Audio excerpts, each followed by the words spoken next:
As-sabr, confessor, ধৈর্য। Confessor is the dignified quality.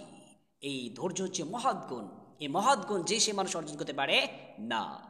ধৈর্য এমন একটি গুণ যে ধৈর্য আসমান জমিনে যত বিপদ আপদ আসুক, শয়তান অসহসা এবং দুঃখ কষ্টে যে ব্যক্তি বিরত থাকতে পারে, আল্লাহ তাআলার সন্তুষ্টি থাকতে পারে, সে অসন্তুষ্ট হয়ে যায় না, বিমুখতা বিতে পড়ে না, সেই ব্যক্তি হচ্ছে ধৈর্যশীল। আর ধৈর্যশীল যে সে মানুষ অর্জন করতে পারে না। বিষ্ণু সাল্লাল্লাহু আলাইহি ওয়াসাল্লাম বলেছেন, লাইসা শাদীদু বিসরাআতি, প্রকৃত বীর ওই ব্যক্তি না যে ব্যক্তি তার শক্তিতে কুস্তিতে মানুষকে হারিয়ে দেয়। ইন্নামা শাদীদুল্লাযী তামলিকু নাফস ইনদাল গাদাব, প্রকৃত বীর সেই ব্যক্তি যে ব্যক্তি রাগের সময় ক্রোধের সময় নিজেকে কন্ট্রোল করতে পারে, ধৈর্য ধারণ করতে পারে। সুবহানাল্লাহ। বিশ্বনবী আরো বলেন, ওমা উতিয়া আহাদুন খয়রান ওয়াসআ মিনাস সাবরি, বিষ্ণু বলেন ধৈর্যের চেয়ে অধিক উত্তম রব্বুল আলামিন কাউকে প্রদান করেন নেই, অধিক লাভজনক অধিক উপহার কাউকে রব্বুল আলামিন প্রদান করেননি। তার মানে সর্বোত্তম লাভজনক সর্বোত্তম রব্বুল আলামিন উপহার হিসেবে রব্বুল আলামিন ধৈর্য দান করেছেন। সুবহানাল্লাহ। তার মানে ধৈর্য এমন একটি কোয়ালিটি যে কোয়ালিটি প্রকৃত বীর সে অর্জন করতে পারে। সুবহানাল্লাহ।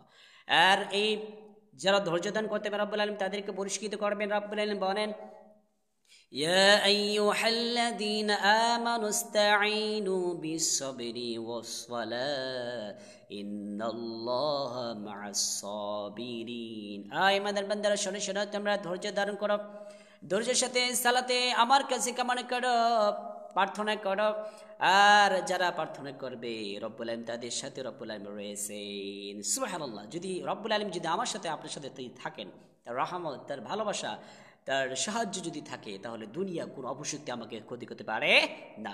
রব্বুল আলামিন বলেন, ইয়া আইয়ুহাল্লাযীনা আমানু ইসবিরু ওয়াসাবিরু ওয়ারাবিতু ওয়াত্তাকুল্লাহ লাআল্লাকুম তুফলিহুন। রব্বুল আলামিন বলেন, হে ঈমানদার বান্দারা, তোমরা ধৈর্য ধারণ করো আর বাতিলের বিরুদ্ধে পন্থীদের রুখে দাঁড়াও, হকের পক্ষে তোমরা দাঁড়িয়ে যাও আর রব্বুল আলামিনকে ভয় করো।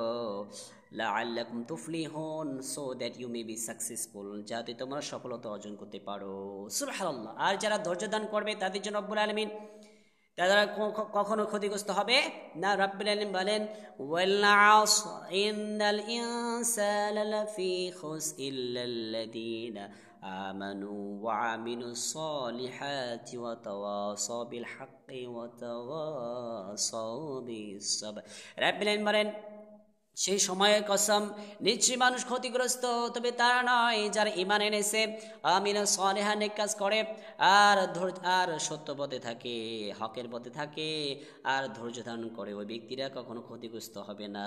আর ক্ষতিগ্রস্ত হবে না তার মানে জান্নাতি। সুবহানাল্লাহ। আল খাসরু না মিনান নার, যে ব্যক্তি ক্ষতিগ্রস্ত সে কিন্তু জাহান্নামী। ঠিক কিনা? সো যারা ধৈর্য ধারণ করবে এটা হচ্ছে মহৎ গুণ। ধৈর্য যে সেই মানুষ এটা অর্জন করতে পারে না। আর ধৈর্য এটা এমন একটা গুণ যে বিপদে আপনাকে ধৈর্য দান করতে হবে, শয়তান অসহসা থেকে আপনাকে বিরত থাকতে হবে।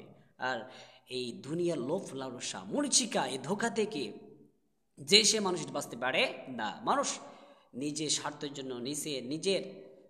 জন্য নিজের পকেট ভারী করার জন্য নিজের বাবাকে খুন করতে পারে। ঠিক কিনা? নিজের ভাইকে খুন করতে পারে, নিজের মাকে খুন করতে পারে, নিজের শাসন অর্জন করতে হলে, নিজের ক্ষমতা অর্জন করতে হলে সে যা ইচ্ছা তাই করতে পারে। তার মানে ধৈর্যটা এমন একটা গুণ যে কনফেসার ইজ দ্য ডিগনিফাইড কোয়ালিটি, যে ধৈর্য হচ্ছে মহৎ গুণ, যে সে মানুষ এটা অর্জন করতে পারে না। তাই আসলে আমরা ধৈর্য দান করি। এই ধৈর্য হচ্ছে মহৎ গুণ। ধৈর্য সে মহৎ গুণ আর কিছুতে হতে পারে না।